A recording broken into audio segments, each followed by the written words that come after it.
Good afternoon. It is July 1st, 2024.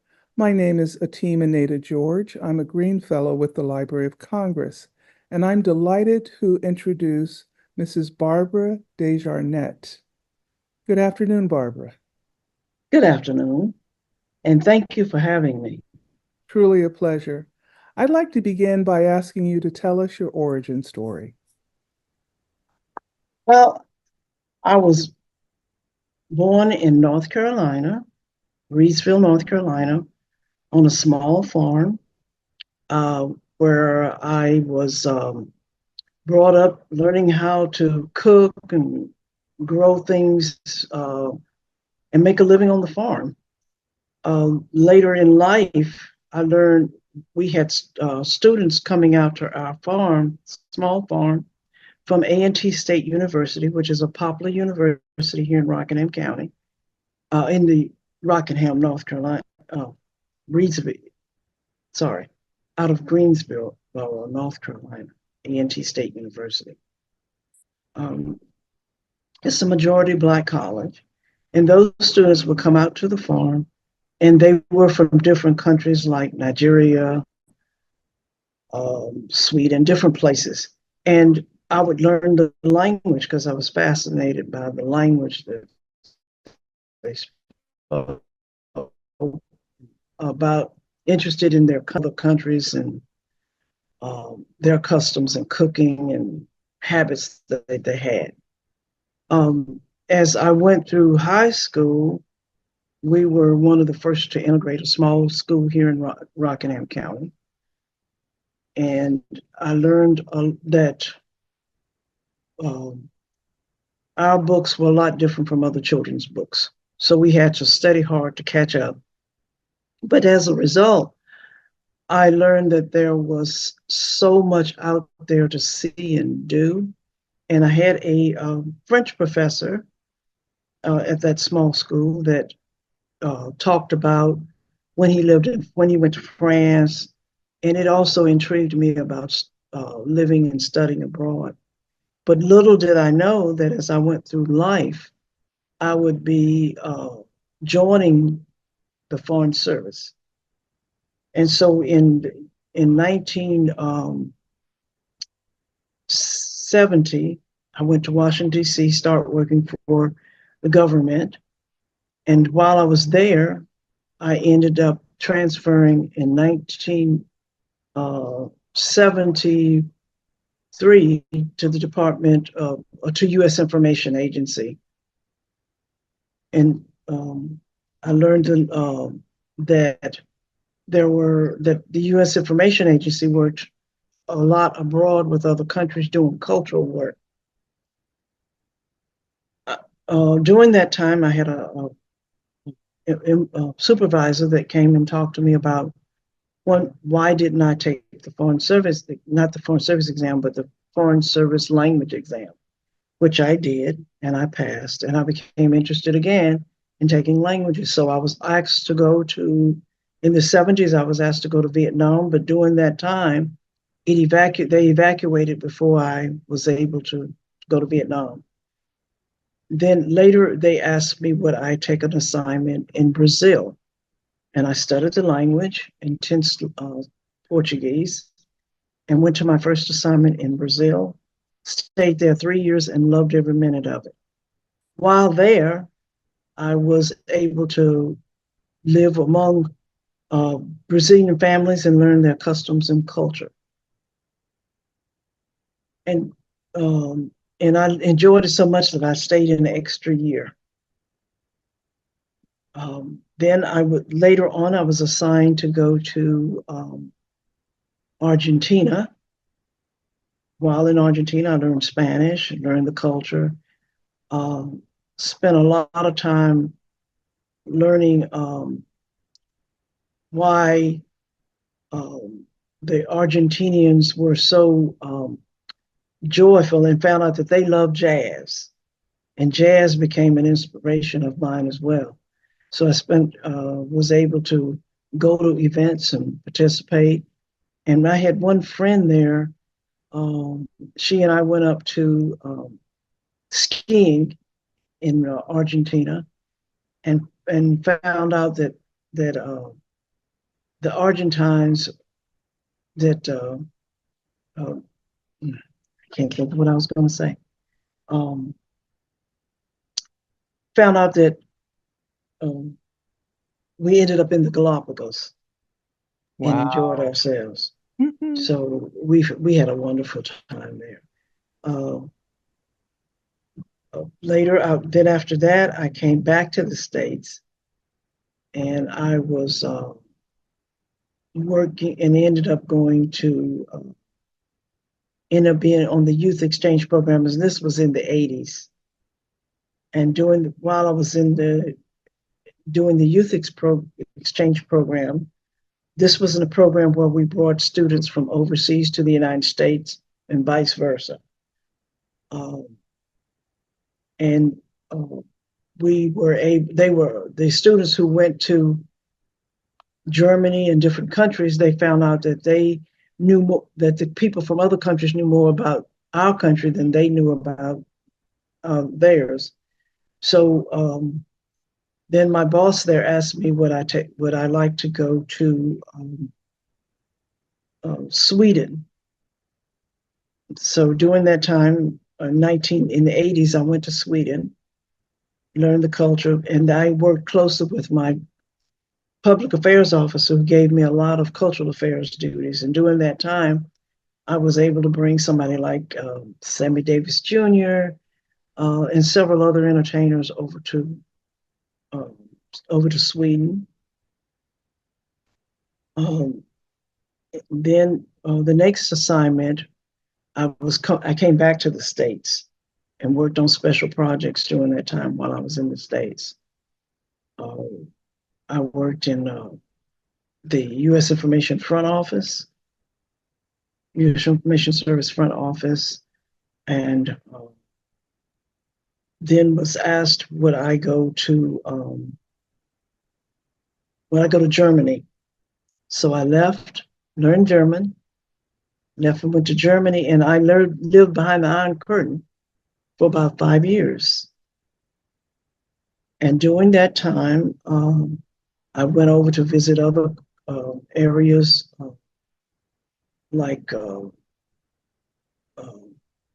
Czechoslovakia and worked with some friends over there, did special projects. So that was an interesting time for me as well. Barbara, may I ask you just to say a little bit about the Iron Curtain? Because there may be young people who don't know the term and are unfamiliar with it. Well, the reason they called it the Iron Curtain because it was the German Democratic Republic, and it was controlled by the communist country. We lived in an apartment. We lived in an apartment building. We worked at the embassy on that side of the town, where you were watched most of the time. As diplomats, we watched where we would go, what time we would come in, and we actually lived among the Germans on the eastern side. Um, the sad part was they were limited on the amount of food they ate. They were limited on activities they could do. And in order for us to cross, we had special passes that allowed us to go over to Western Europe anytime we wanted, so we could go back and forth across. Of course, we had to come back through Checkpoint Charlie, and we were checked at Checkpoint Charlie as we came through. Thank you so much for that explanation. And then I was allowed to take a train once from East Berlin to Czechoslovakia and was able to see the countryside there. So that was very interesting. Spent 5 years in Germany, enjoyed every minute. And while we were there, the wall came down, which made freedom for all. And the night the wall came down, we were asked by some German friends would we cross over with them, which we did. And I'll never forget that expression on their face when they said, "Are we really free? Can we really go across?" Yes, they could go across. And one of the things that was fascinating by being in East Berlin behind the curtain, there was an area they called no man's land, which means you couldn't go uh, if you left East Berlin, you couldn't go out into that territory because that was the territory between West Berlin and East Berlin that nobody could go into. And we enjoyed that because we could move around like we wanted to, pretty much. Um, then let's see, then after that, we left, got an assignment to the Middle East. We went to um, we left Germany and we went to uh, Amman, Jordan. Sorry, we went to Amman, Jordan, and while in Amman, Jordan, we did the peace talk. The peace talk was between the countries in the Middle East, talking about peace with the United States and other countries. Um, while in the Middle East, people they did a we used to do every year a what they called a educational program, Black History Month program on culture in the United States. And my husband and I did had some jazz musicians do a mock program, and they ended up starting us asking us to do a jazz program. And for the rest of the time we were in Amman, Jordan, we did Jazz in Flight, and it was a program where all the Jordanians would tune in on the radio and listen to jazz from the United States that we put on. And we were sort of like like disc jockeys talking about American jazz because they didn't know where jazz came from. So it was fascinating. Then we stayed there 4 years, left there and came back to Washington, D.C. And we both worked in Washington, D.C. for years, and we worked with a small church in Washington, D.C. to start getting young people interested in traveling abroad, interested in learning languages, interested in culture. And we we decorated the church once as though it was in the Middle East, and we were able to talk about the Bible itself. Uh, then we decided we were going to start a transportation program. So we retired from Washington, D.C., came home, and started a company called Pelham Transportation in Reedsville, North Carolina. My husband got cancer, so he did not go back to Washington. We stayed here, and we started this small business. And as a result, it's grown. But what we do is we take people who are less fortunate, people in wheelchairs, people who want to go to VIP events. We take them in our Sprinter vans to different activities. And some of these people have not been able to leave their homes because they were in wheelchairs. So we were able to take them wherever they want to go. And we've been doing this now for 20 years. That is wonderful. That's wonderful. May I ask, did any of your family members visit you when you were stationed abroad? Yes, my brother came to visit. He was in the military. And while he was in the military, he was sent to Germany, and he came to East Berlin to visit us behind the Iron Curtain. And then my husband's cousins came to visit us when we were in Spain. I forgot to mention we went to Madrid, Spain. You were assigned to Madrid? Assigned to Madrid, Spain. Oh, wonderful. And in Madrid, Spain, we traveled all over. We went all over the place. So, and we met a lot of Spanish speakers. We spent time with Spanish families, as a matter of fact. And while we were in Spain, my husband and I did some cultural work there. We had groups come over from the States to perform in Spain. we had, gosh, I'd have to stop and think some of the groups now, but I can't remember the groups anymore. But that was where we met shoot, um, oh, we met a guy who used to bring the army groups over uh, to Germany, and then we met another guy who brought groups to the Middle East. And as we've been communicating with them ever since.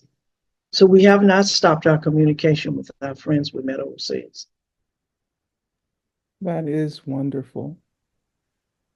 You know, we are rounding up our interview, but I want to give you an opportunity to talk about the challenges and the opportunities you encountered in the Foreign Service.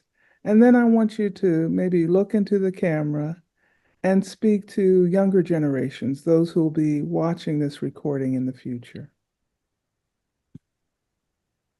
I'll be glad to. One of the challenges you have when you're a young African American abroad is you always ask the question, how did you get in the Foreign Service? How did you do this? How did you learn the language? It's seemed that one of the challenges, it seemed as though you people could not believe that you, an African American, can speak another language. And I remember once a young lady asked me, "Well, did you grow up in the United States?" Yes, I grew up in the United States. Yes, I learned the language, and that sort of made me work even harder to learn the languages and the customs. Um, I never will forget once we uh, one of the challenges I had was um, a gentleman was coming to the embassy to meet us uh, in the Middle East in Jordan, and I went to talk to him, and he said, "Well, I'm looking for the executive officer," and I said, "Okay." He little did he know I was the person he was looking for. So I went back to my office. I sat down. I told my secretary, I said, "Would you do me a favor?" She said, "What?" I said, "The young gentleman out there, talk to him for a few minutes and then bring him in." So when she brought him in, he said, "Didn't I just meet you at the door?" I said, "Yes, I am the executive officer." And that's why it's important that our young people take advantage of the situation and learn all they can, travel as much as they can to show that we are having, that we want to learn about other worlds, that we can learn, that we can do different things. We can become executive officers. We can become leaders, directors, public affairs officers. We can do all the same things that other nationalities do. And I think you asked me something about another challenge I had, I think, was when I did go to Versailles for this Versailles summit. I landed in Paris and I went to the embassy and I was sitting there and they said, "We are waiting for Mrs. Dejournette to come." And I sat there for about half an hour or so and they said, "Well, may we help you?" And when I told them I was Mrs. Dejournette, they were very surprised because I think they thought that I would be either French or something else to come, some other nationality. So I thought that was very challenging.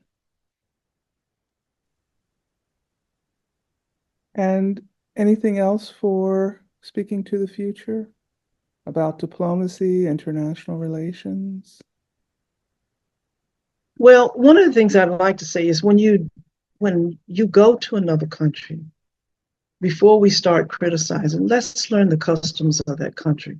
Let's learn why they do certain things the way they do it, their policies, because they look up to America to show them direction. And one of the things we do is we try to act like um, we are much, that they are underdeveloped, but many countries are not underdeveloped. It's just their country, their customs. And it's up to us as young leaders to show them that there that we can work together to better the world, not just better each country, but to better the world.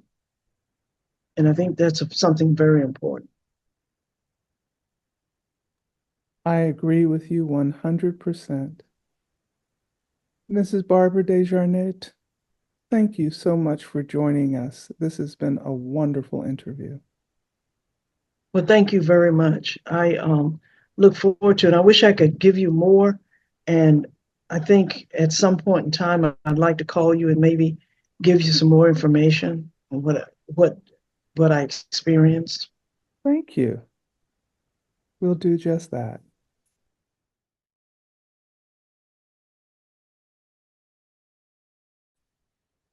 Good evening. Today is August 1st, 2024. My name is Atima George, and I have the pleasure of reconvening my interview with Mrs. Barbara Dejournette. Welcome, Barbara. Thank you. Thank you for having me again so we can move forward on our journey together. Wonderful.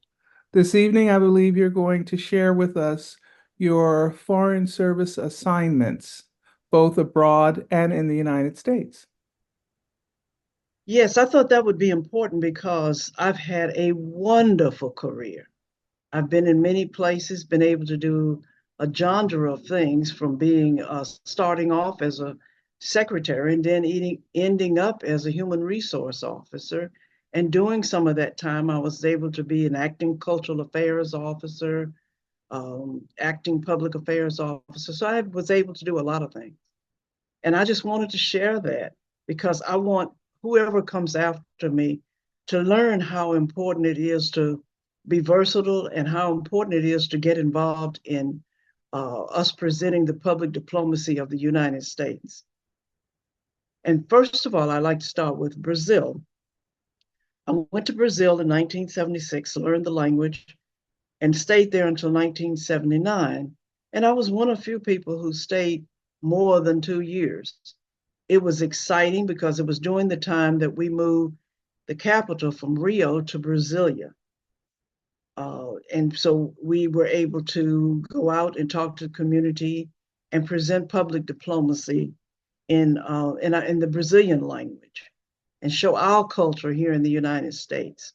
After that, I was assigned to Buenos Aires, Argentina, where I did an intensive course of Spanish and stayed in Argentina 3 years.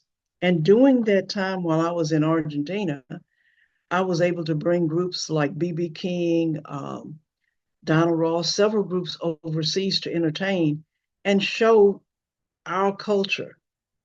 And that was a fun time. We talked about African American history. We talked about how entertainers in Buenos Aires could become entertainers and travel to the United States. And we started a small group there, so it was wonderful. After that, I was assigned to Sweden, Stockholm, Sweden. And while in Sweden, I was fortunate enough to be able to have Sammy Davis Jr. And I worked with different cultural groups there, and we had a wonderful time. After that, I was signed back to Washington, D.C.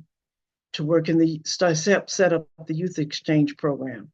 And during that time, we sent many young Americans overseas to learn the culture and brought many students from overseas to the United States. And a lot of the students were really impressed by what they learned when they went abroad. Because most people have a tendency to think, what can I learn from being in another country? Well, you can learn the language, you can learn the customs, and you can learn why they do some of the things they do and how it can affect our relationship between the United States and America, United States and that particular country. Then after that, I went to Madrid, Spain, again, using Portuguese, Spanish, I'm sorry, Spanish. During that time, we had several VIPs come overseas, and we worked with them on various issues, and a lot of congressmen came overseas, and our job as public affairs was to set up programs for VIPs coming abroad. After that, I was assigned to from 1989 to 1994 to Berlin, Germany. And while in Berlin, Germany, um, I was able to learn German, and we were behind the Iron Curtain. Behind the Iron Curtain was very interesting because we, living in East Berlin, we could travel from East Berlin to West Berlin. And our cultural center was in West Berlin. So we spent a lot of time going back and forth. And during that time, that's when the Berlin Wall came down. And we were in Berlin during the time Berlin Wall. I had an opportunity to go from Berlin to Czechoslovakia for TDY, and I took the train, which was a very interesting experience. Excuse me, what does the term TDY mean? Temporary duty in another area. Um, Also, while in Berlin, um, after we had the wall come down, then we were able to go across back and forth no problem. And we were able to do cultural events there, which were very, very helpful. And we had the American Library there where students came and they looked at some of our books and history, that kind of thing. And in Amman, Jordan, I was assigned later, 1994 to 1998. I was assigned to Amman, Jordan, where we had the Jordanian peace negotiations with Israel. And that was an interesting time because during that time we traveled down to Aqaba, and we met there, and a lot of the press came, American press came to that area, and doing also received an award for my whole career.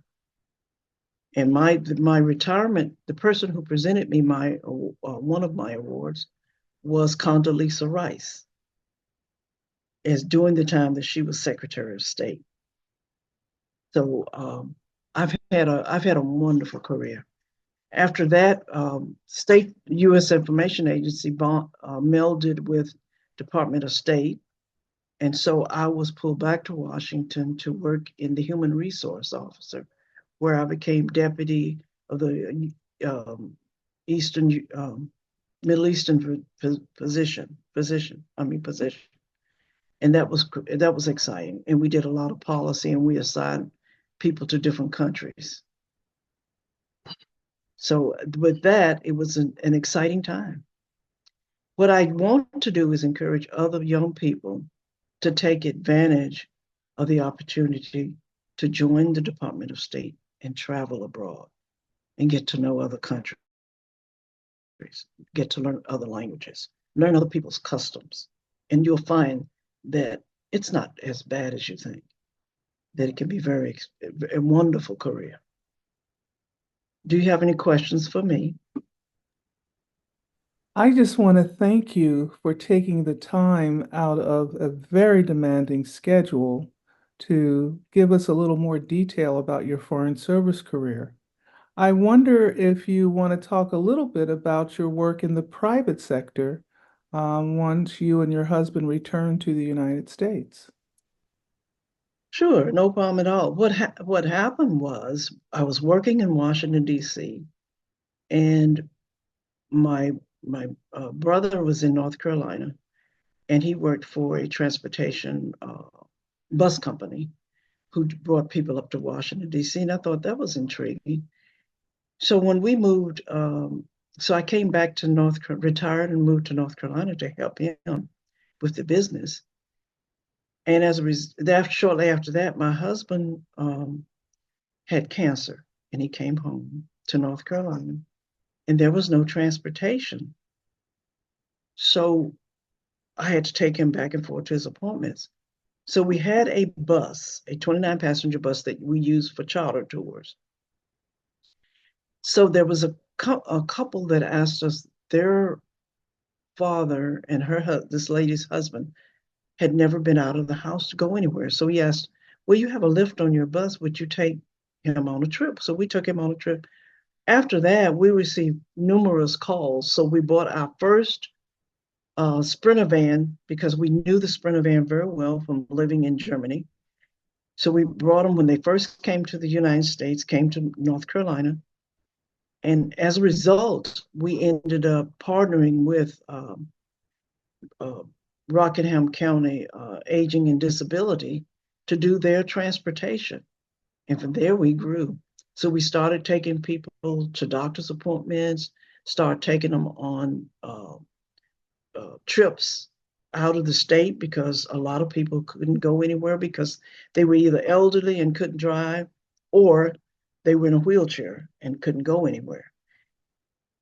And we ended up taking them on trips. We ended up taking them to weddings, taking them to funerals. So we ended up doing a whole genre of things with our transportation. And it's called Pelham Transportation. And we've been in business now for 20 years. And so we've grown. We have about 29 to 30 employees, and we're still growing. So what I learned from the time I left North Carolina, languages, traveling, it's been so useful in what I do now because we have the Hispanic population here. We have people from different countries like India and different places that have come here that we're able to help transport. So it all tied in together. And I think that was the overall plan from God, was that we go away, we learn what we learn, and we come back and develop it for this area. So we feel like we're contributing back to our own community. That is absolutely wonderful. Thank you so very much for participating in this program, Playing the Angels Game, exploring the perspectives of Black Foreign Service women. Thank you. Thank you. I've enjoyed it.